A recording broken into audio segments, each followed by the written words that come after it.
नमस्कार, तो हमने आज से अपना वीडियो बनाना शुरू कर दिया है गाइस।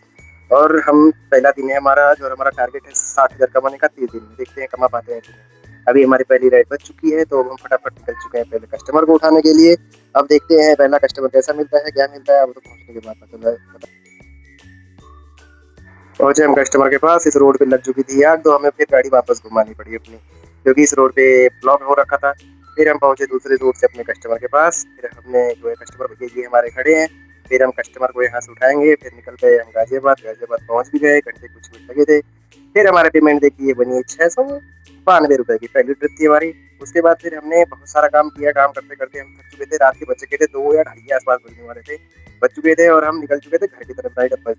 तो रास्ते में चलते चलते हमने देखी यहाँ पे हो रही थी आगे लड़ाई। लड़ाई हो रही थी, लेकिन लड़ाई का वीडियो बनाने का हमारे पास टाइम था नहीं, क्योंकि पीछे का ट्रैफिक लग रहा था। तो ये रही हमारे दिन भर की आज की कमाई। आप देख सकते हैं। अब आप आगे करना है, आपको करना है आगे सब्सक्राइब, लाइक और कमेंट। फिर मिलते हैं नेक्स्ट वीडियो में। राधे राधे।